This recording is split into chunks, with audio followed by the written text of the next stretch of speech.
Salut la team, j'espère que vous allez bien. On se retrouve pour l'épisode 11 de la saison 3 de l'Attaque des Titans. Désolé pour le retard dans la sortie de la review, je suis un petit peu malade et j'ai eu quelques petits soucis techniques. En maintenant, let's go!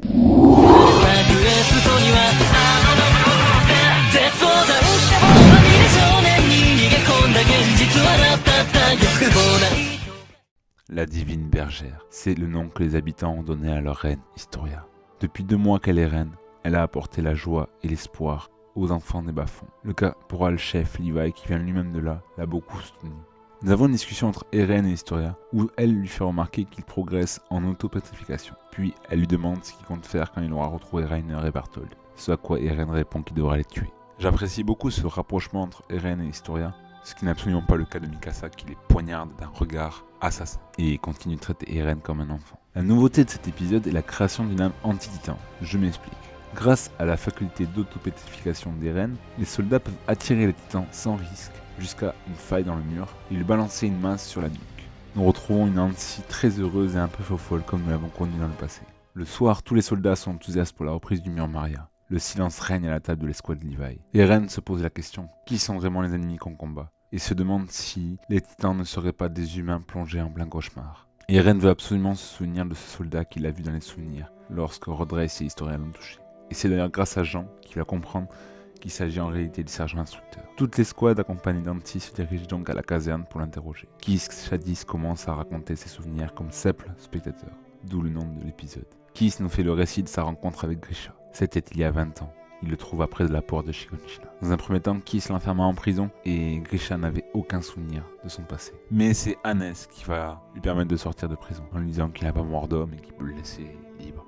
Grisha dit alors à Kiss qu'il se souvient qu'il est médecin et qu'il veut rendre service. Kiss lui apprend tout du monde dans lequel ils vivent. Au cours d'une discussion, Grisha trouve que Kiss est très courageux, qu'il est la fierté de l'humanité. Les membres du bataillon sont des élus, des hommes hors du commun. Les compliments de Grisha vont alors motiver Kiss. Mais soudain, une épidémie frappe la ville et Kiss vient apporter Carla à Grisha pour qu'il la soigne. Grisha se fait vite un nom en soignant toute la ville.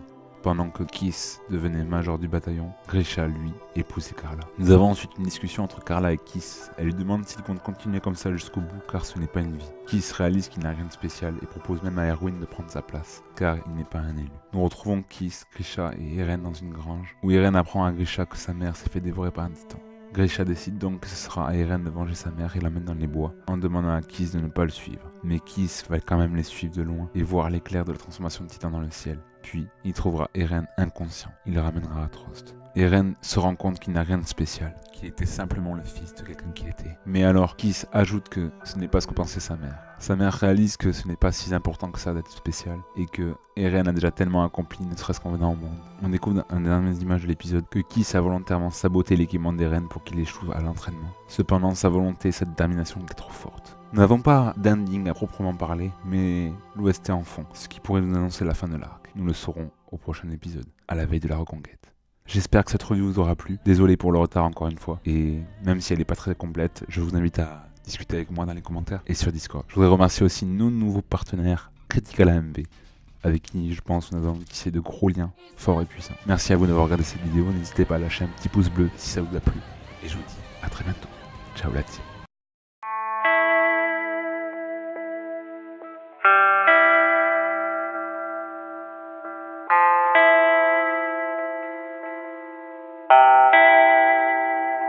And I just wanna go somewhere where I could just stay inside, where I could just lose my mind, where I could just go unwind.